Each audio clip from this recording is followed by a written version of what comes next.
and welcome to In Search of Success, the podcast where we discuss, dissect, and deconstruct various aspects of life, success, and leadership so that we can share with you the tools and the techniques and the strategies and tactics and the formulas and the frameworks you need to bring your ideas to life, to turn your dreams into reality, and to achieve anything you set your mind to.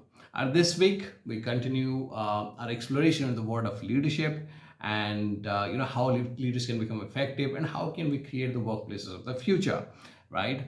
And this week we have a very special guest who happens to be a new certified leadership and executive coach and who has been a coach for 20 years. So he had a lot of wisdom and insight to share with us, and the discussion has been fun. We have discussed a lot of very interesting topics in this podcast.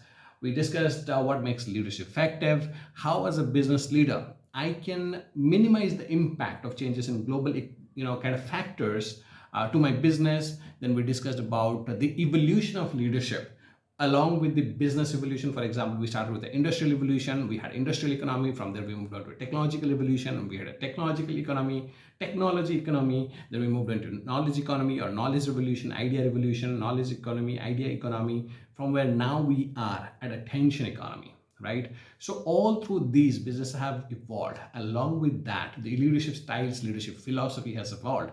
And what could be some of the evolution or evolution of leadership we can see in the next 5 to 10 years. So we have had a pretty interesting discussion there. May not be solutions, but there are a lot of thought-provoking discussions and points there. So we discussed that. We discussed about leadership development and the 4 factors that play very crucial roles in developing the next generation of leaders. And of course, we discussed about a lot of other aspects of leadership in this discussion. And the discussion we had this week with our guest, Mr. Saurav Mohanty. So Saurav, as I said, is an executive coach and he's an NLP Master Practitioner as well. He had a lot of wisdom, a lot of insights and unique viewpoints that he has shared in this podcast. So I have enjoyed this discussion a lot. I have been educated by this discussion also. So I hope that you will also find this discussion pretty valuable. You'll take notes and you learn from this and you'll go practice the lessons learned at your workplace. So go ahead and enjoy this discussion and let us know in the comments which part of the discussion resonated a lot with you, where it didn't resonate with you and you have a different viewpoint. Share that viewpoint in the comment section. Go ahead and enjoy this. I'll see you at the end of the discussion.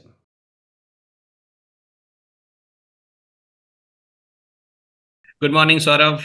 How are you today? Good morning, Deepak, and thank you so much for inviting me over. You know what? I've been watching your videos over a period of time, and I'm absolutely excited to be here to be a part of this discussion. Thank you. I'm excited as well because I know leadership is a topic that is close to both of our hearts. So I'm excited to have a very nice discussion today. So let me begin this discussion with a very fundamental question. When I say leader, who comes to your mind? Do you have a particular person in your mind that you associate leadership with? Oh, yes. In fact, one of the leaders I do admire has been from the field of cricket. Okay. And that happens to be Mahendra Singh Dhoni, the former India captain. Okay. Anybody else comes to your mind? Oh, there are many. If I go back to my younger days, I can think of cricket captain of those years. Sunil Gavaskar is one. Okay. Then back into the corporate world, there are many leaders. I would rate Mr. Nandan Nilekani of Infosys as yet another great leader. I've had a chance to watch very closely when I was working in Infosys. So he's been a great inspiration to me. Okay. So what makes Mohanty Singh Dhoni or Sunil Gavaskar or Nandan Nilekani a leader in your mind? What are these leadership qualities they have shown you or you have observed in these people that makes them a leader in your mind? Okay. I would like to touch upon one very fundamental point. When we talk about leader and leadership, I have a very clear distinction in my mind, at least. Okay. A leader is a person more by a role or a designation or a title. Okay. Right? You can have only one cricket captain in a team, possibly. Right. You can have one chairman or managing director in a company. Right. Leadership to me is about qualities. It's about what one can pick up and demonstrate in whatever field that he or she is in. And to demonstrate leadership qualities, you don't need a title. You Ah, know, even a fresher in a company can demonstrate leadership qualities to right up to the top. And to me, these three people that I mentioned, I admire them primarily because they actually learned the leadership skills. They demonstrated that, and when they got the titles of whatever that they deserved, it was a very smooth transition. You know ah, what I'm saying? Is you learn the leadership skills first, then you demonstrate, and that's when you deserve it. And then when you get it, you're obviously on a path to success. right. So instead of, you're saying the process is, instead of first getting the designation and then becoming a leader, you are a leader and you're already behaving like a leader. The position or the designation comes up and the transition is seamless. Absolutely. I mean, I can give you many such examples. Let's say today, if somebody puts me in the rank of a leader of a company, and if I do not have those qualities, Right. that title can hold me for about a few months, maybe a Right. year, or maybe year of other people, because they, I might have certain blessings, if I may say so, or a certain, kind of legacy that I'm carrying. But then to be a proven leader, I need to demonstrate that quality. And Right. if I do that, the title will not take me far at all. Okay. And we've seen the other examples as well, Deepak, where there could be one person who's been designated a leader, Hmm. but then most of the people go to another person. Who is not appointed as a leader. And that another person is actually the one who demonstrates these leadership qualities, and therefore, by default, is the leader, the emerging leader. Right, right, right. True that. That happens. So now, if we have to go and investigate about those qualities, what makes people leaders, what would be those qualities in your mind? So, if you ask me in today's context, the first thing is about connecting with people in a much deeper manner than probably what it was in earlier times. Earlier times it was still okay. You could, assume that people came, worked, and went back happy. No. But then in today's times, it's far different. People actually want to engage with you. They want to be taken care of. You have to be empathetic. Please understand one thing. In today's context, no job is secure. We've Okay. seen that in recent times. So the first thing that a person gets up in the morning and probably thinks about is his or her job safe. So that what we call the safety net is something which people look forward to when they walk into an organization. And as a leader, in whatever rank that you may be in, unless until you connect, empathize, and provide the people the safety net, and kind of take care of them, it's very difficult to move ahead. One.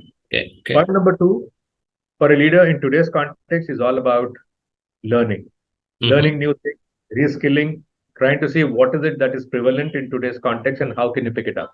Right. Now, let's understand a very interesting point. If you look at the progress, or if I may say, the development in the last 20 years, Hmm. it's far more, you know, uh, larger or more exponential than what it was the previous 40 years. Right. If that's saying. So the demands of today are very large and very huge.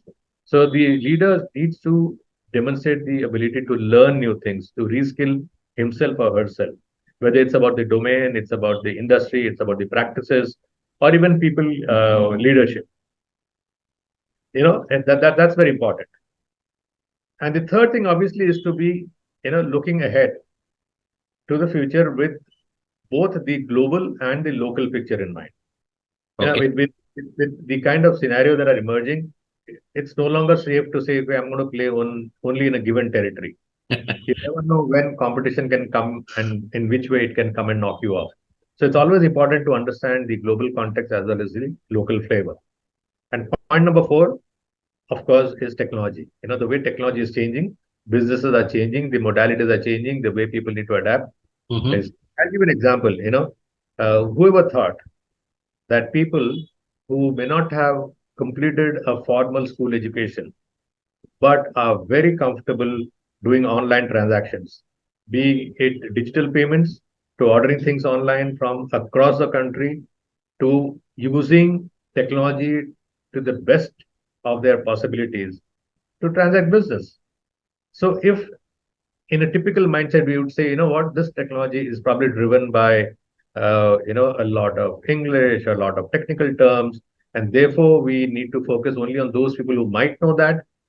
You could be missing out on a big chunk because there are a lot of other people who are quick enough to learn and still come to you to buy your products and services. Right, right, right. So to me, these are very, very important points, Deepak. So when you said first safety net, right? It's an emotional safety or so emotionally safe environment, and you have career-wise certainty that I'm not going to be kind of fired in the next month, next week. You have that kind of clarity, right? So as a leader, it becomes my job to create that culture of openness, transparency, where you have clarity, right? Everybody has the clarity where the company is headed, where this particular project is headed, where my career is headed, right? So, how do I create this culture of openness at my workplace? If you have to mentor me as a CXO running a business, how would you guide me, or what organizational habits we should put in place, or what? How should I do it basically? Okay. I've been interacting with many leaders over the years of my career.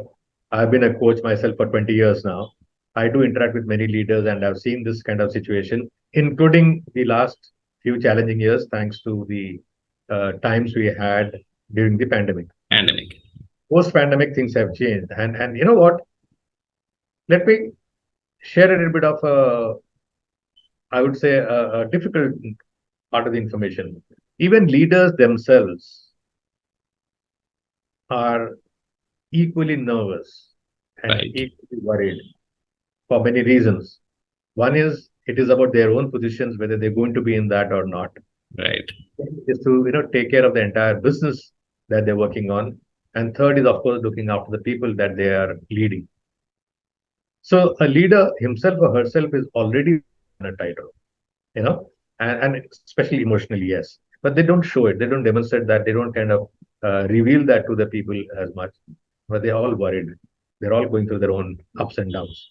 But having said that, the one thing that has come out very clearly in many of the discussions is that people prefer transparency, as you rightly said. They would like to know what's happening. You know, even if you were to tell somebody that it's no longer possible to retain him or her, that person would prefer to know this well ahead of time to know what's in store. So if you give somebody that little bit of information in a transparent manner, it always helps.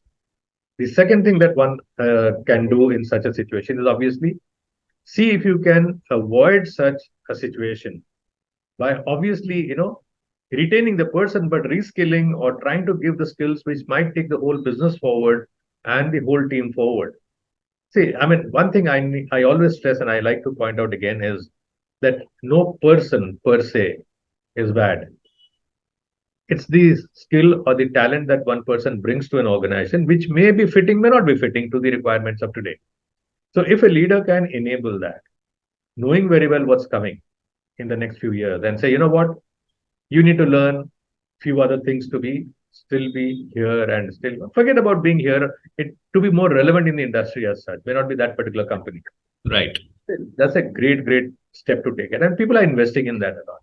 The Right. thing is to see if you can engage with your team members, engage with the team members' families if possible, give them that little bit of a flexibility, give them a little bit of time to adjust to the demands from the other stakeholders as well, and be a little more patient. That also helps.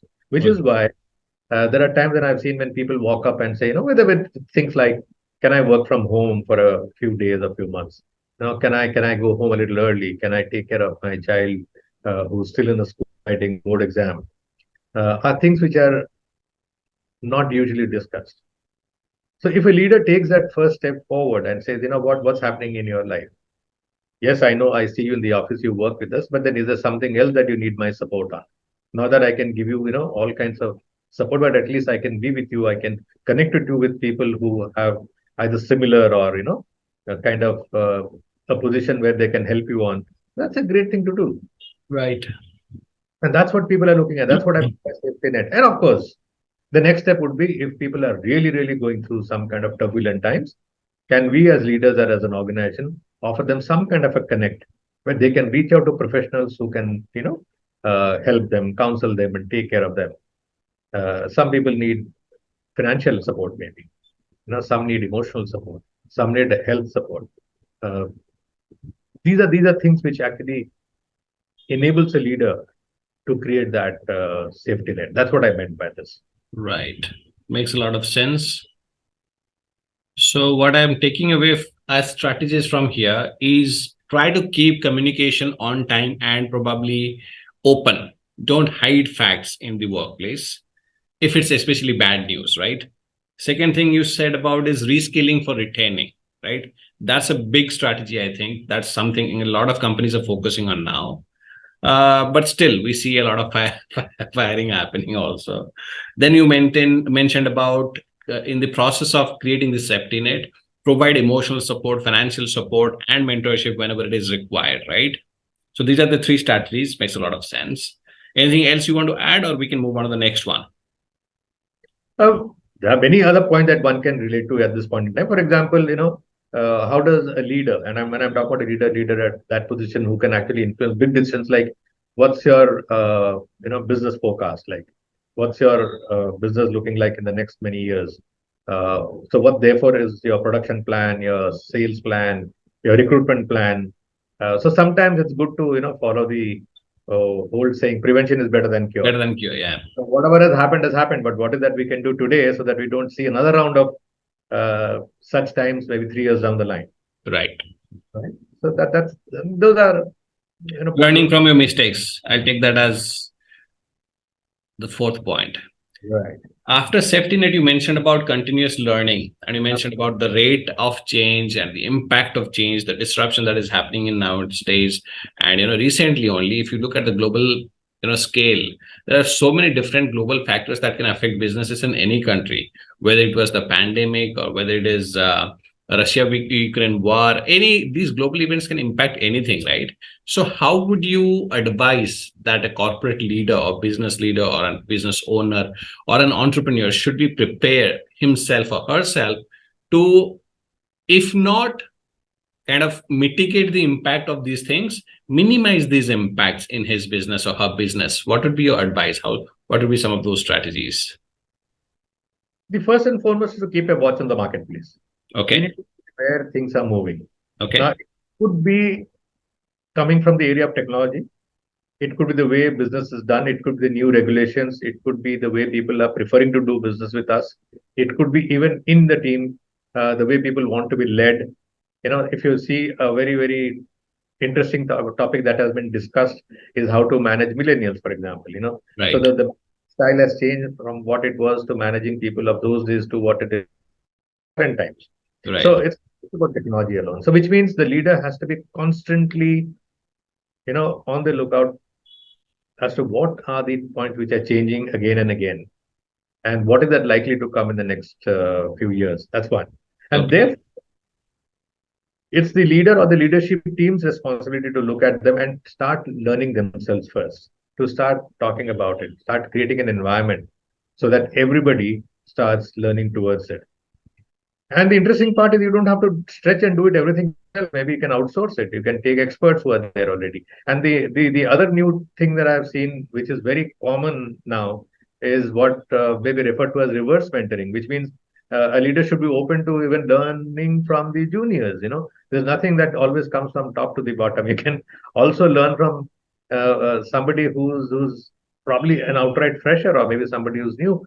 But the interesting part is, let's learn from somebody who knows that particular topic or domain better than us. So this point that you mentioned, Deepak, unlearning certain things of the past is important, but more important is to relearn these few things. So that's the other point, which I've been stressing again and again. And there is absolutely a great merit in what I call investing in yourself. Right. Right. So that's one. The other thing is obviously to collaborate rather than compete. There are spaces where it makes more sense to take on a particular issue collaboratively rather than in the competing mood, so that you go for the larger issues in a more prepared and stronger manner. So 1+1 does not necessarily have to be 2. It can be more than 2 if you can collaborate well. Right. So these are few of the things which one has to be ready with. Awesome. Reverse mentoring, expert mentoring, unlearning, and collaboration versus competition, right? Okay. Now, here I want to go a little deep into the aspect of, you mentioned millennials, right? Managing millennials or leading millennials is a difficult, it's not difficult, it's a little different than how we have been managing, right? So, if I have to look at the way work has evolved, right? Let's say, start with the industrial revolution where the first concept of leaderships were discussed and management and other things came in. So, from industrial revolution, we entered into what? Let's say the knowledge revolution probably, or the technology revolution, and then we entered into the idea economy. So knowledge so industrial economy, then it was knowledge economy, then it became the idea economy. Now it's being called the attention economy. If as a business I cannot hold my audience's attention or my customers attention, whether it's on social media, YouTube, and don't have digital presence, right? Digital transformation has become a key buzzword now. So, with this economic evolution from industrial to knowledge to idea to attention, do you think leadership has also changed, or it has evolved over the last few decades or hundreds of years? Or if it has, of course, it has. What is your take on this evolution, and what could we expect in the next decade or two? How it will evolve? So, give me a kind of brief on the evolution so far and how it is going to go in the next decade or so. Deepak, that's a very tough one in the sense predicting the next 20 years. But let me take a shot at it. If you look at the way leadership has changed, it's the way leaders have started demonstrating their ability to manage a team. Right. And today, if you see the way new businesses are coming out, the way these startups are coming up, the way you see more and more entrepreneurship is shaping up. If you look at the whole crux of that, it's all about an idea.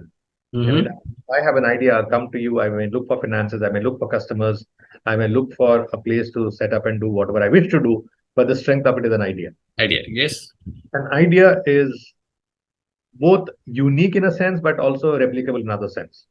So unless I'm quick enough, speed is the essence. If I'm not quick enough to come up with an idea, showcase it to the public that I wish to, grab their attention and be able to click with that button, then I'm not able to capitalize on that idea. I mean, an idea today could be old tomorrow, if I may say so. Therefore, an idea doesn't come with age and experience alone. It can come from anybody. Right. Because the people are watching the changes that are happening around us. Right. I mean, if you look at right now, we are sitting and talking online. There was a time when my clients would insist that I was required to be physically there in their campus, to run my training sessions and coaching sessions. But today, people are fine with an online kind of a discussion. So those who picked it up early, obviously, were able to ride on the wave first. Zoom is right. Now we have people catching up in it, and of course, Zoom is also trying to stay afloat and stay ahead of the curve. Now, there's many such businesses. You see the food delivery system that we had. Large amount of success came because of the first movers. People had the idea and they were able to come in. Now, these ideas come from people who watch what's happening. They see that there's a problem to be solved and they solve it. So, therefore, the way people have been led, if you look at many such examples, it has come from younger set of people. When I say younger, traditionally I'm comparing to what you said. It's no longer the people in the 50s and the 40s who are the so-called leaders. Even people in their 20s and 30s are leading, right? So therefore, I keep insisting it's about the skill and the qualities that you have rather than the position. Positions will come to you. Now, number two, if that be the case, if you look at the other side of the story, who are the people who wish to be a part of your team and contribute? Right. These are people who want their ideas to be respected, their work styles to be, respected, and they like to be given that freedom to work, if I may say so.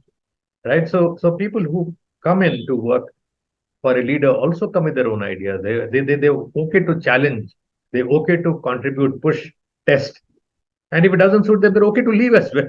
Right. They're even higher, so they move on to somebody else who will appreciate the idea. So there is no more this taboo that I've left a company in 6 months' time or 1 year's time. It's no longer that people wish to be in a company for 25, 30 years.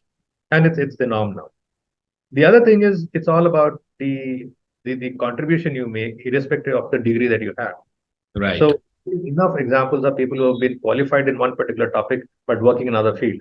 Or we have seen where companies have said, okay, as long as you have an idea and you can contribute, a formal education doesn't really matter or a degree doesn't matter. So it's all about how do you come, collaborate, and work together as a team. Therefore, the way that we see things coming up is obviously, the age factor matters. So we'll have younger leaders coming up. Point number two, the strength of the ideas and the thoughts. They have to be valued and respected and, given a shape. Third, it's no longer about, that's why I said it's no longer about the 10 years vision. It's all about what you can do in the next 3 years. And then, be able to reinvent yourself in about 3 years' time or even earlier. Four, let's not forget the customers' moods are changing also, or Uh, your ecosystem is also changing. So there was a time when people used to love, you know, uh, getting quote unquote imported stuff. I know we used to look forward to these, the visits of the uncles and aunts used to carry home chocolates got from the other countries. Now it's a given. I mean, you don't even bat an eyelid on that. But the shoes, for example, any kind of consumable for that. Technology, for example, if you look at even the way we've got the automobile sector coming in, or you look at the brands of the apparel and the clothes and whatever we call it, today we are on a global playing field, and therefore the customers are demanding more things from us. They ask for specific things. So are we in a situation to service that? So it's no longer I make you choose. No, it's like tell me what you want and what is that I can do best to hold you in my entire ecosystem. right. Makes a lot of sense. Now, you also mentioned about the leaders being visionary and, kind of seeing where things are going, right? And in this particular space, uh, I have had literature where it is said that one of the leadership skills, or one skill that leaders must master, or if you master, you become much more effective and powerful as a leader, is the skill of anticipation. Anticipating where things are going, when things, as they say, when you can become any kind of cricket player. We started this discussion with MS Dhoni, right? So you can become any kind of cricket player and good batsman and everything, but you become great like Sachin Tendulkar or Sunil Gavaskar or Virat Kohli is when you anticipate where the ball is going to come, right? That is the next level. That's the God level, I call it, right? So how a leader, what is the role of anticipation in becoming an effective leader or making me effective as a leader, and how can I cultivate this skill of anticipation? I understand the more mastery or the more practice I do, the better I can anticipate. I understand, but is there any skill, is there any way I can develop this as a skill, and what's the role of anticipation in making leaders effective, or is there any role at all? Oh yes. Um, let me go a little bit into the dimension of coaching here. Yes. Okay. So when you ask this question, what is it that makes a person good at anticipating what's coming in? Now, I'd like to mention two parts here. The first part is what you anticipate is common to everybody. For example, if you say that a set of players, 11 players from one team facing a set of another 11 players on the other team, the anticipation is almost similar, if not exactly the same. So is the case in the business environment.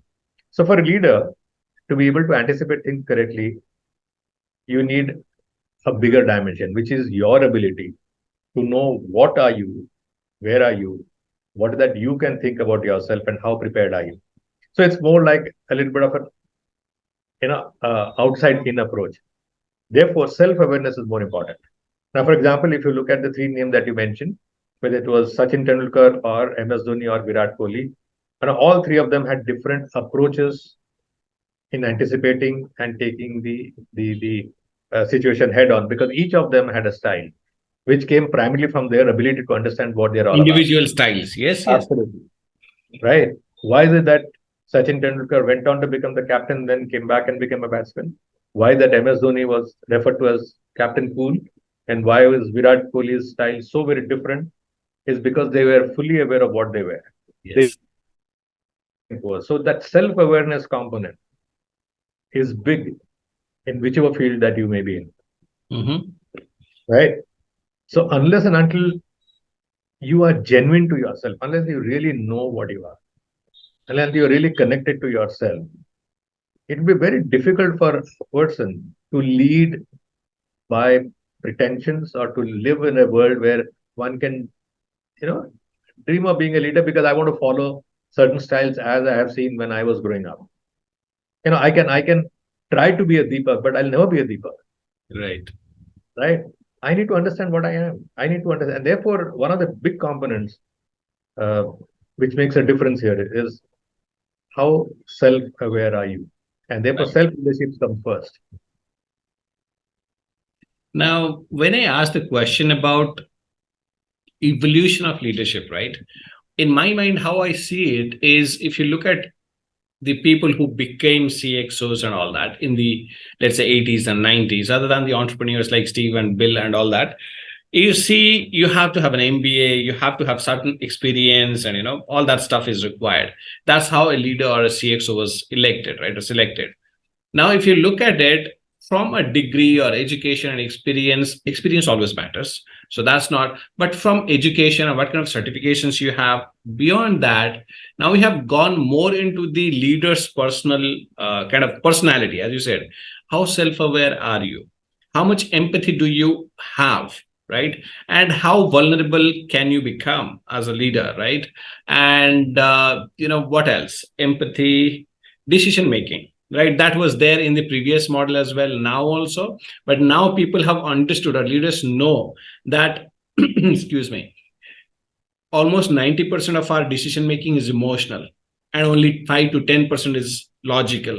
Most of the time, we make emotional decisions and then we support it with logic or justify it with logic, right? So people understand that. That's why emotional intelligence comes as a personality trait for leaders, right?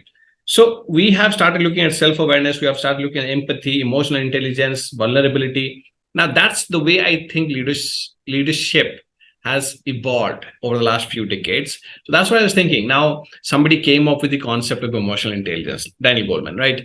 So somebody came with the power of empathy or the role of empathy in making someone a better leader, right? So my question was around what could be some of the other things that will come up probably in terms of prediction, that this is what makes leaders even more powerful. So you should kind of focus on that a little more. Brené Brown came up with the concept of vulnerability, what makes leaders more powerful, more connect. As you said, you have to connect with your audience, with your team members, your employees, and all that stuff, your customers as well, right? And being vulnerable helps you in that process of getting that connect. So that's what Brené Brown comes up with.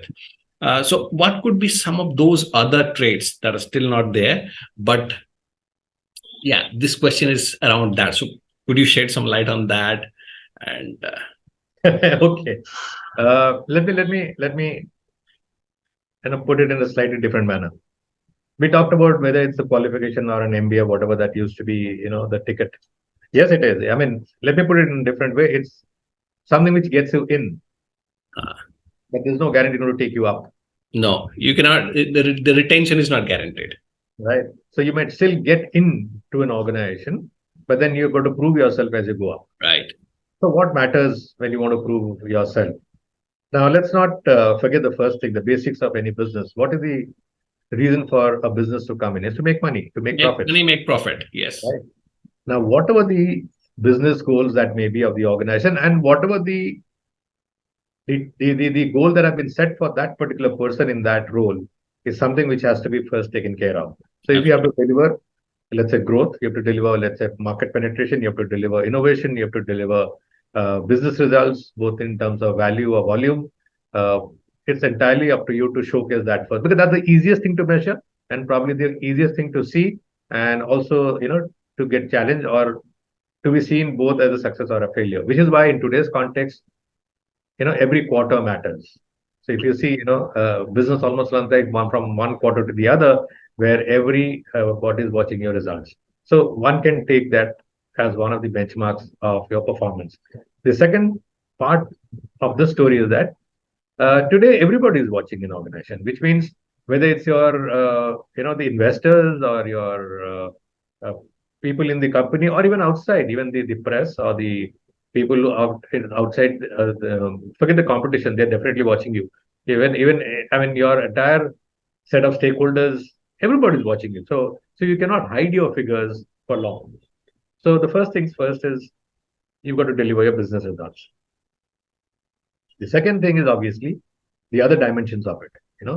How are you managing your entire let's say in terms of the long-term investment, how you're managing your assets, how you're managing your entire change in the business scenario, your competition, your preparedness for the future. Right. The other aspect which you've been talking all along is obviously managing your people. I mean, your biggest strength obviously are your people, People right? management. Yes. Yeah, given the same set of money, given the same set of products, what makes a difference are the people at the end of the day. So, are you looking after your people in a way that you connect with them? And that's changed very rapidly in the last few years. The way people are expecting to be looked after, and the way you have to look after them. So, if you ask me, therefore, if you put all these, uh, and then these are across the role, the people at the leadership positions cannot afford to work in silos. So if one might be heading one particular department, the person needs to understand the working of the other departments as well. So Right. therefore, the cross-functional understanding, integration, and a commonality of the strategy is very important. And this is a given. I mean, this is not something which is new. But the challenge on the leader is probably uh, a little more than what it was in earlier days. For example, in today's context, I'll give you very, very simple examples. Uh, for a leader to know what's happening in the other departments, right across from top to bottom, is also important. In the other geographies that they have offices in, you can't be sitting in one city, let's say like Bangalore as your headquarters, and not knowing where your other offices are and what is happening at that level. That too at a micro level, possibly, right? Now, people have added new dimensions to their way of working. For example, there are things like food courts, the gyms, the swimming pools and whatnot to some extent, but also things like parking lots and a creche for the children, to bus services and all that, to even things like working from home and all those facilities. So, as a leader, look at the newer dimensions that one probably has to look at. Now, let's look at it in two ways, Deepak. One is that, do you need to really look at it, or can you afford to stay away from it? Now, imagine a situation where you're sitting and talking to somebody, and one of your team members just raises a question about that. In today's context, people are driven by, uh, the openness, as I said. And if somebody just might raise a question saying, what? Uh, Sometime when you go back home from our office, the whole stretch of the road is not safe for us to drive back. Unless the leader is aware of these small conditions. Now, how do the leader assure, the confidence and the safety in the mind of the team member? It could be a small thing like, I have a small child, and when I bring the child to the creche, I don't see that it's hygienic or clean. Now, for a top leader, let's look at it, compare it. Somebody who knows the details, somebody who doesn't. Somebody who's hands-on, somebody who's not. Right. Somebody on the top in terms of information and the details, somebody is not. Who do you vote for? So that shows the level of involvement. Now, is that a pressure point on the leader? Yes, it is. But that's the new rule book, right? Right. So the way people like to get involved Right.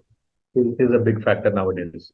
Right. And that's I mean, we've seen leaders who have also, many times chosen to cycle down in the campus just to be in touch with the people around them. They've chosen to be having the lunch with people in the food court, play tennis maybe, just go out on a more uh, informal trip like a picnic or a camp, or travel together, have a chat at the airport coffee shop.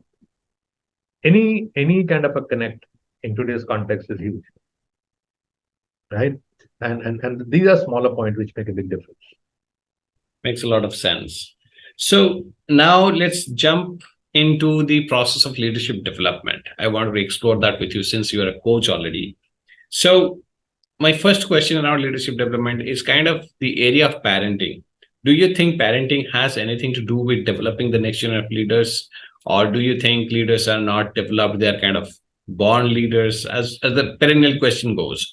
Leaders are born or they're made, right? If they're made, which I believe they are, then what role does parenting plays in making or inculcating some qualities which could be called as leadership qualities? Does parenting play a role? And if yes, then what role does it play and how we can fine tune that to develop or kind of create the next generation leaders.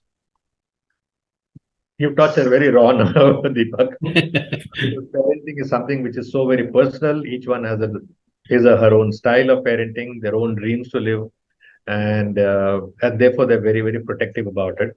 And Right, very often I see them being very defensive about it. I've right, run workshops myself, and I've seen the reactions of parents when it comes to such sensitive topics as to what do I keep my child ready for? How do I prepare my child for the future world? right.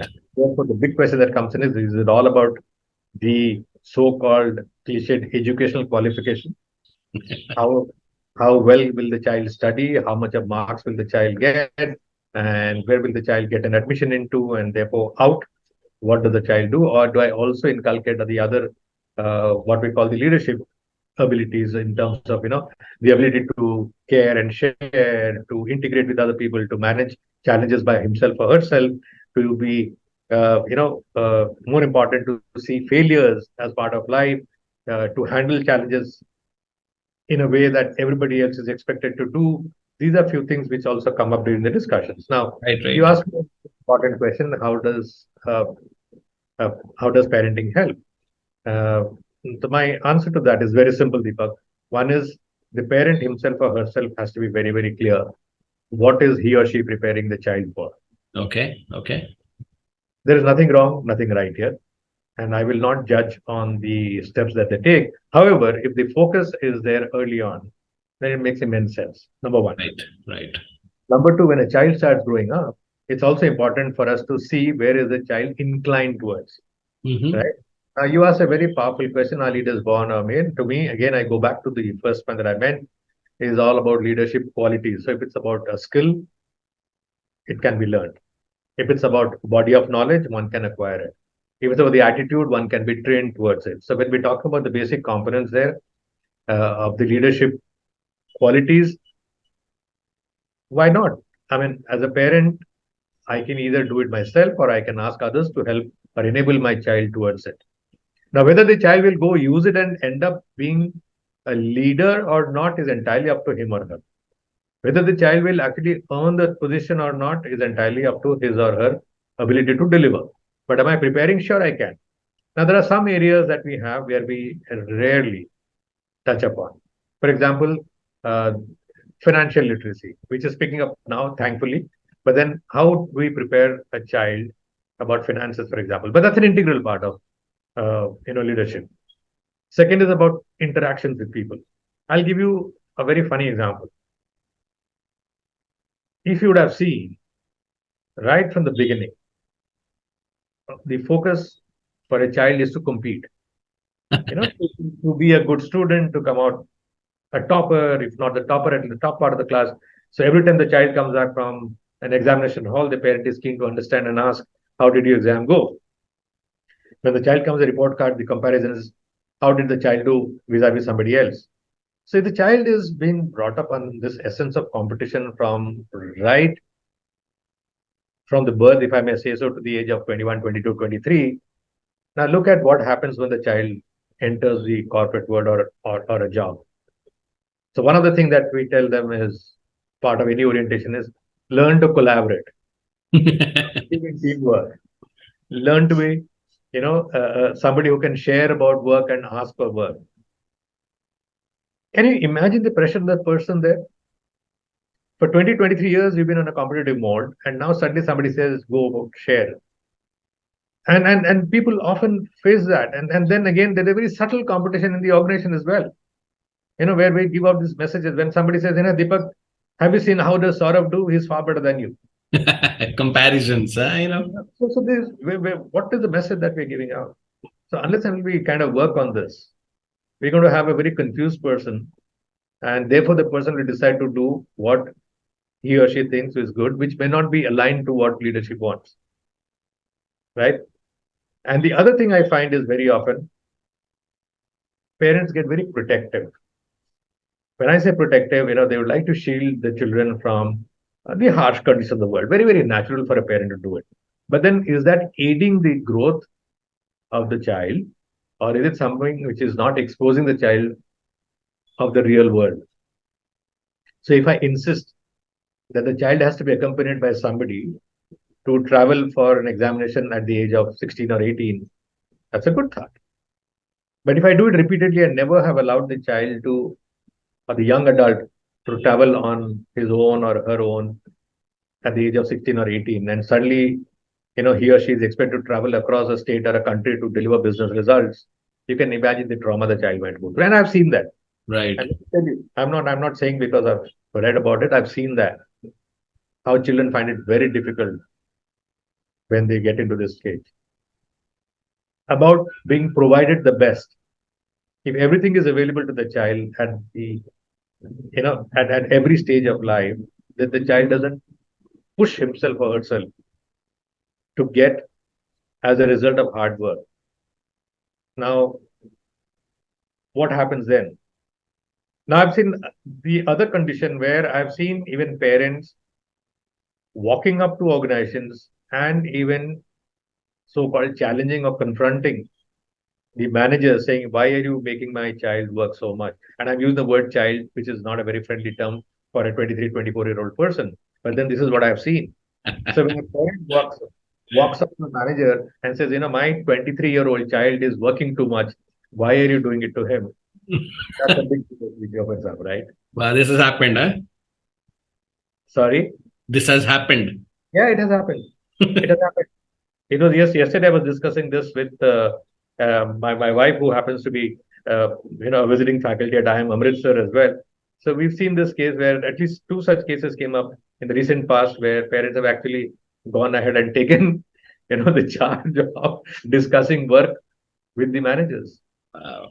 Okay. So I was thinking about, the role of parenting in developing leadership, but this is a different role they're playing out. So it tells us what not to do. It tells us exactly what are the things we need to be careful about. Right. Yes, on the other hand, what are the things that a parent can do? Certainly, with all good intentions, with all the desires and the dreams that you carry, also allow the child to bloom in the real time situations. I mean, you can always keep a watchful eye on the person, but then let the child experiment. Right. Let the child explore. Let the person go out and find the solutions by himself or herself. You know, and that's what helps. So there are many things that you can do. You can lead them to situations on weekends and tough activities. I'll give another example, a very interesting example that happened. Uh, families usually plan for a vacation. Right. So when you plan for a vacation, the parents take over. They say, okay, we're going to go to such and such place. These are the few things that we will do and come back. Uh, and I saw this family where they actually involved their 14-year-old son in the whole decision-making process. Oh, okay. Right? Now, it's a very interesting activity. You're planning a holiday and you're allowing a 14-year-old to lead the whole show. The child knows how to go through the entire internet, find out what's available there. The child knows what to compare, knows what else to pick up, what are the travel plans, what are the stay plans, what the money plan. Everything comes up with a nice thing saying, what can we discuss in a weekend, and then share the entire project. And I'm using the word project deliberately here. And that was a good beginning. The next year, they actually allowed the child, who was 15 and 1 year experienced, to plan the next set of holiday. All the parents had to do was okay, yes, no, maybe, with a little bit of tweak here and there, and choose the best. Now, what happens after 3 years? The child actually started leading his set of friends, to go out on vacations and holidays. Right. Right. So these are very interesting small experiments one can do to inculcate the leadership qualities. And there you have everything, the ability to communicate, to plan, to look at risk, to, collaborate, to involve other team members, to motivate, to convince, and also, have a great, enjoyable reward at the end of the day. Right. Makes a lot of sense. So yeah, that's why I asked the question, because I know I have experienced and seen how parenting can actually change or influence a particular person's personality as a whole, right? Whether you have taught your child to be disciplined or totally spoiled him. Aha, right. So discipline is a very important trait in my mind for a leader to become very successful or effective, right?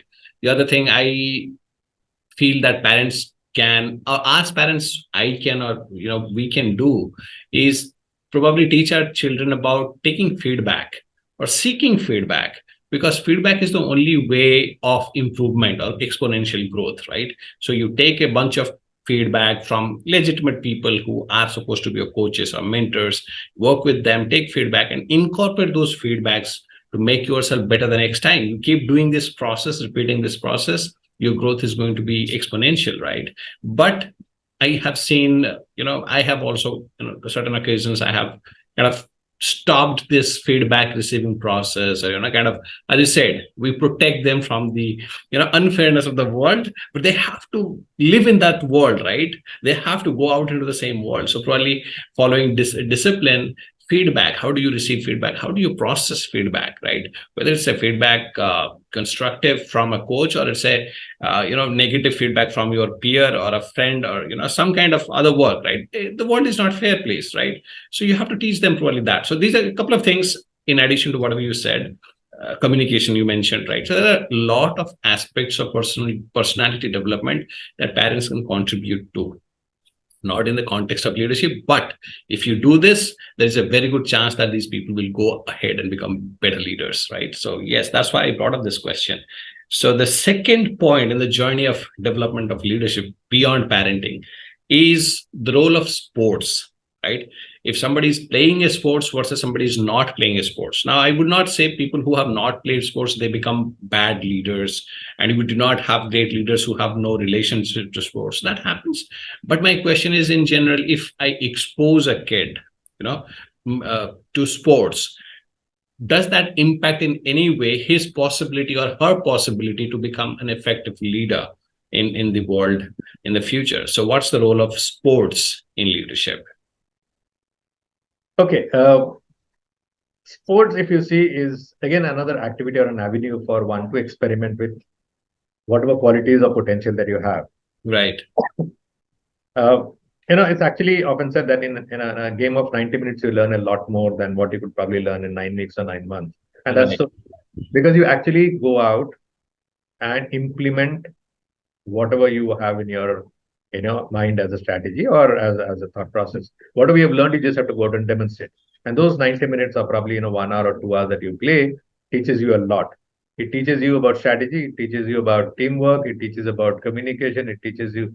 It also helps you to demonstrate things like uh, aggression. Sometimes staying back, stepping up, depending on what it requires, using your judgments at every step. And the bigger thing in life is it's all about instant results, which means you get to know the result of it right at the end of the game. So it Yes. teaches you to take both your victories and your failures Yes. on a given day. So when one goes out to play, you actually test out everything. So the people who have actually played more games and more often are the ones who've experienced this more often and more number of times. Therefore, yes, they have an advantage about uh, this particular activities, if I may say so, as compared to those who haven't. Number two, it's also about you reinventing yourself in the next game and trying to see what works for you. Yes. Continuous improvement. Yeah. So your mind is constantly working, and when you go back to your coach or somebody who's helping with your game, you learn a lot more from their perspective. When you're playing with a new opponent, you learn a lot more. Yes. Very often, it is also said that when you're playing individual games, for example, you're playing a game like chess or probably tennis, where you have just one opponent on the other side. While you know what you are and your potential, you are also observing what your opponent is all about. And many times, your game strategy depends on what your opponent is. So your strategy could be one for playing against, let's say, Deepak. It could be another playing against Ronak, right? I'm still the same. Right. That's that's yet another important lesson for a leader to understand. What we call the situation leadership, as to what the situation demands and who the other person is, and therefore be able to offer the right kind of leadership. So when you talk about sports, there are many aspects to it, Deepak, and the third dimension is, of course, the physical aspect of it. You are running and thinking at the same time. You're moving around and thinking at the same time. So it's a wonderful combination of your physical body, your mind, and your heart, which is at its best. And very often when you play a game and you're really intense at it, you forget the rest of the world. So Right. that's another lesson, when we are Being in so the moment. you're in the moment, you're in the flow. And I've been lucky enough in a way to have uh, taken lessons from Sir John Whitmore, one of the greatest coaches who's given us the grow model to the world of coaching, who was a sports person himself. He was, somebody who was into driving and somebody who connected sports to coaching very well. And one of the lessons that I learned from is, being in the moment, watching what's happening right now, and yet being able to take decisions on the spot, right? So the beautiful part of sports is that it gives you all that. But having said that, it's also important for us to understand, uh, are we really putting these thoughts together and learning from it? If your focus is only about winning, then it's a different game altogether. If your focus is also about learning, that's yet another way of looking at life and sports. Right. Awesome. So many things we can learn from sports, right? The next dimension. I mean, I'm sorry I'm interrupting, but let's say, since we talk about sports, if you look at uh, I know it's a little outdated by about almost a decade, but if you look at the gestures that Mahendra Singh Dhoni is also remembered for example, inviting Saurav Ganguly to be the captain of the last few overs before his retirement, Right. saying Dada come and lead, that's not cricket, but that's something beyond cricket. Right. Inviting Sachin Tendulkar to be a part of the entire celebratory round on the stadium after winning the World Cup, World putting Cup. the shoulders and not shying away from giving him the due credit is sportsmanship. Right. From handing a cup to a youngster when it comes to a group photograph, and yet staying with the team are things which you learn which is beyond cricket. Right. Where did it come from? These are far more important as a leader to me Right. than of course winning the game and other things that come along with it. Right. Yes, I was kind of moving from sports to the next thing that I personally believe plays a great role in developing personality and developing leadership qualities in a human being, and that is travel. But what's your take on travel? Does it play any role in teaching us qualities of leadership, or in inculcating those qualities of leadership? If yes, what are those qualities that someone can pick up by traveling and exposing herself or himself into different cultures, different approaches of solving the same problem, different viewpoints, different thoughts, different lifestyles? So, what could probably travel teach us about leadership?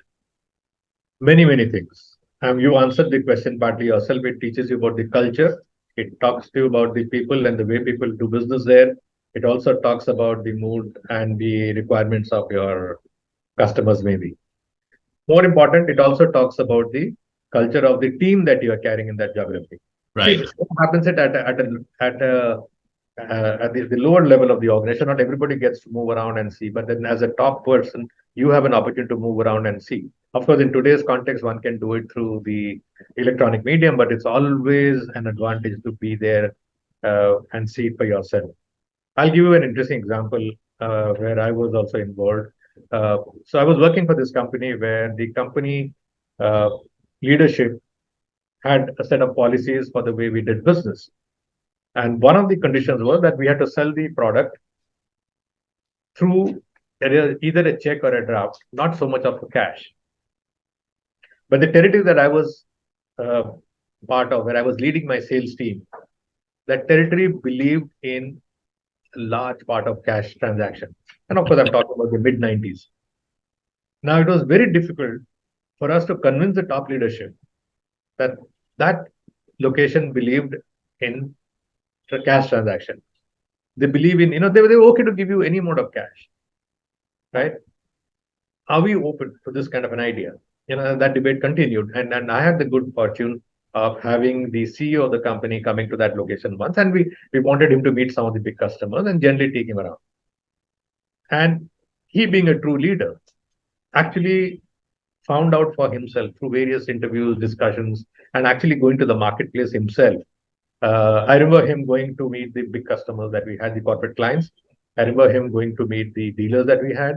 I remember him going to meeting some of the, the individual customers. We had a forum where we had invited families over to discuss. And he also went out shopping, right? So he was both a part of the company and the customer himself. So the interaction told him very clearly that the mood was more of cash than checks or drafts. Once he saw that for himself, he could appreciate our point of view. And yes, then we had some exceptions done. The other thing made up, but then business boomed after that. Right. Right. So unless and when somebody really goes out there, you wouldn't know. So that's one. There are many such examples. Right. Travel helps you to understand that.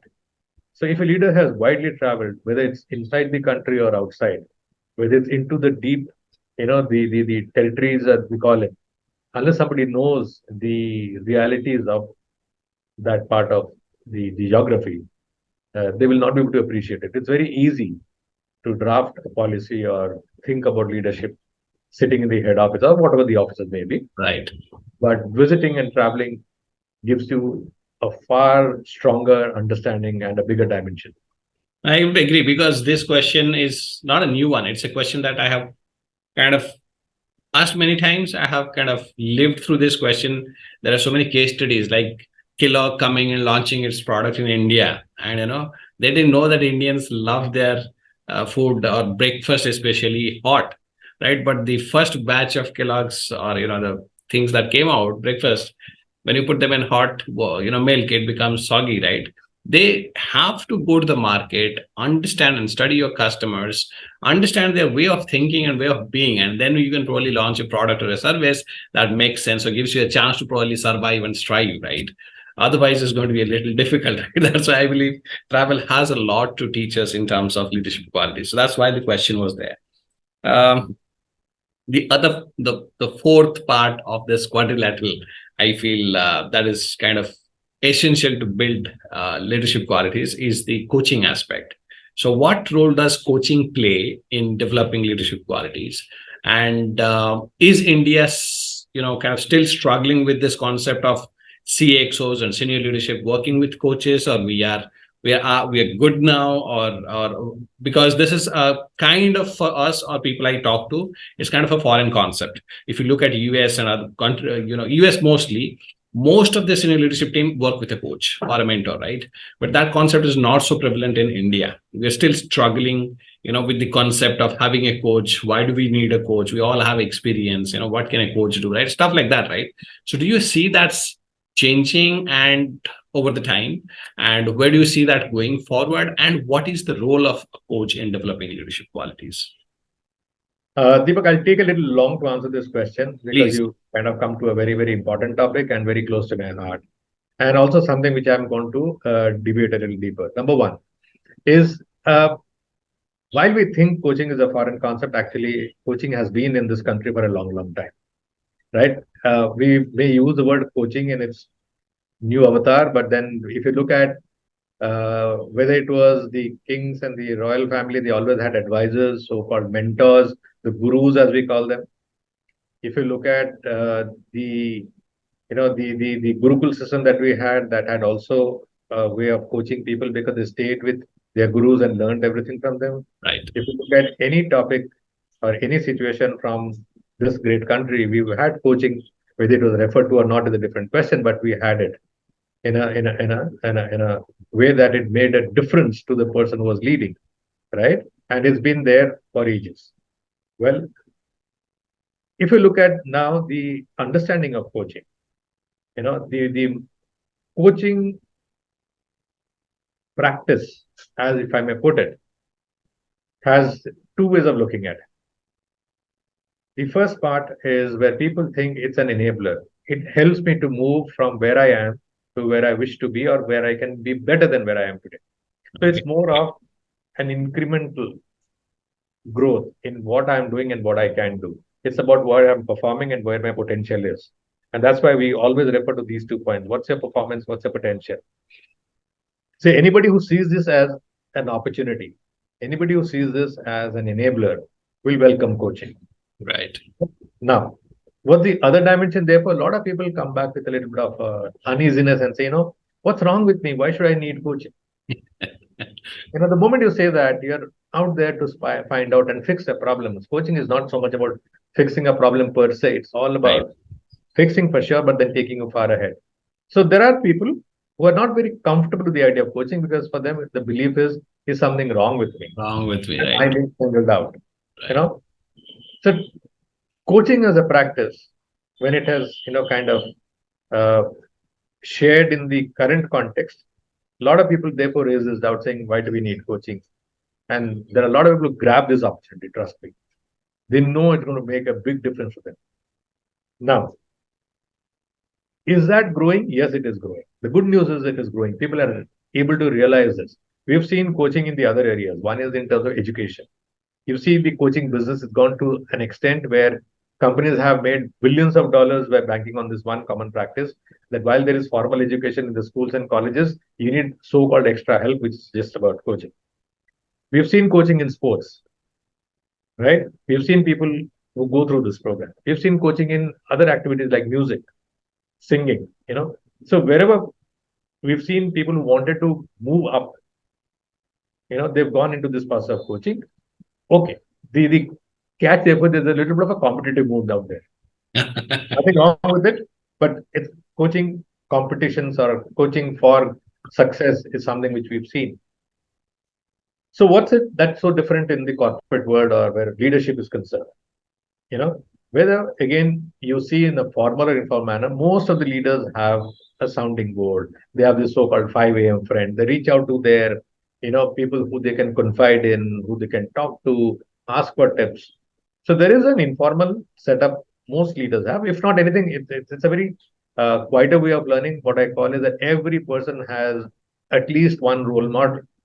Whether we like it or not, we have our role model and we learn from them. Right. That self-coaching probably by picking up thread from the other people that we admire, right? So can that be formalized? Yes, it can be formalized, and therefore that's something which is growing today. It is something which people are putting their money on. And when I talk about money, that's when the next stopper comes in. When people say, okay, coaching, who's going to pay for it? Is person himself or herself or the organization? So people are very happy when the organization puts the money, then it doesn't cost them anything. But that's something which I have questioned people saying, whose investment is it? Whose growth is it? And therefore, how do you align it? Are you going to wait for your corporate to put in money? Or are you willing to do it yourself because it's your own interest? So there are these small hiccups out there for a formalized coaching process to go the way it is looking like, but people are appreciating it. People know it gives results. People know it has been something which they have studied or read about, and it's moving ahead. So coaching story in India is going to grow. The only thing, as a suggestion, I can talk from my coaching experience of the last 20 years is uh, if the leaders or one particular set of leaders in an organization, particularly let's say the CXOs, as you said, if all the CXOs go into a coaching program together, when I said together, of course, each will have an individual coach, but as a program, then part of this why me question gets away. Right. Everybody there together, So every CXO gets a coach for the next 1 or 2 years. They go through the process. So there is no, different lens for different person. So Right. even if somebody is hesitant, no, sir. If it's for the next level, so be it. So that's a business call. That's probably an investment call that companies have to take. But then wherever we've seen this happening, we've seen great results. We've seen people at the CXO level and the level below them, maybe 30, 40 of them, but all of them going through the coaching process. So everybody knows, it's like we're growing together. And the collective force is a huge multiplier. It's a huge multiplier, yes. True that. So here are last couple of questions. The discussion has been fun so far. So here are a couple of, what do you call, rapid fire questions. Okay. Okay. So here we go. Best leadership advice you have ever gotten. Best leadership advice you have ever received. Invest in yourself. Okay. Worst leadership advice you have ever got? That you are the best. Best book on leadership? Best book on leadership? To me, The 7 Habits of Highly Effective People is a fantastic book on self-awareness and self-growth. Okay. How would you introduce yourself? As an enabler, as a person who makes others think by asking questions, Okay. thought-provoking questions sometimes, pushing them to a corner, and yet being able to showcase the options available that one can choose from Okay. for a growth. Are we having less leaders in the industry? Is there a leadership crisis, or we don't have a crisis? We don't have a crisis. It's just that we need to understand where do these align. Like we said, the more number of companies, the more number of leadership positions or Right. leaders, as we call it, right? So automatically, the people who fit in there will be the best of the available lot. That's another topic by itself, which Deepak, you and I have discussed many times. Is every leadership position gets filled from the pool of talent available in this, in the market today. Right. So no leadership position got kept open for a long time, because businesses have to run, people have to be led, leaders have to kind of move on. So whatever comes, Got it. no crisis at all. It's just that we need to enhance the collective levels to a higher degree. Gender, does it play a role in leadership? Sorry, I beg your pardon? Gender, does it play any role in leadership, making you a better leader? Gender per se doesn't, but the way it is seen, handled, approached, or even showcased can make a difference. Okay. Age doesn't make a difference in leadership. No, not at all. Education. Experience does. Experience does. So obviously that may put age as a different kind of a platform. But to me, even a 15-year-old can be a good leader, given the kind of project that he or she is assigned and the task the person is given. Yes. Does education make a difference? Again, the question is what is the education on, and what is the person using it for? So we've seen people lead businesses who may not even have the kind of formal education that we think they should have had. Right. Okay, awesome. Last question before we close this awesome discussion. Where can people find you, and if they want to connect with you, where should they go? Oh, sure. I mean, I've been running this organization called CDS Development Center since 2002, which is right there. You can see on the screen. My email ID is sauravrajamohanty@gmail.com, Okay. which I'm sure we can share on the screen later on. We'll do And that. I'm available on LinkedIn by the name Saurav R. Mohanty as well. And then I'm very open to any kind of discussion, any kind of interaction. So LinkedIn is the place to connect with you. So LinkedIn is the best place to find me. And Saurav, it has been a great pleasure having this discussion, going through the journey of a leader, the leadership development program, and the evolution of leadership, the traits or personality traits, or you can say, qualities of a leader, and then the different skills that makes leaders effective. Discussion has been a lot of learning for me. So thank you for sharing this, and I hope the audience also will find this a lot helpful in making themselves better leaders, and kind of create the workplace of the future. That's the whole goal of this podcast, right? So I hope they will also find this educational and informational, and they can take practical advice and go implement. So thank you for sharing all that with me and my audience. My pleasure entirely, Deepak, and thanks for having me over. It was great. I mean, anytime for a purpose like this, and anytime for a person like you. Thank Wish you you so all the much. best. Thank you. My pleasure. Hello guys and welcome back. So that was Saurav Mohanty for us. You have his LinkedIn now. You can go and connect with him if you have any queries around leadership or leadership development inside your organization. Go connect with him And let us know in the comment section. Again, if you have any other questions for Saurav, we can probably get an answer from him and share with you in the comments. And I hope this has been fun for you. I'll be back next Sunday, 8 a.m. again with another guest.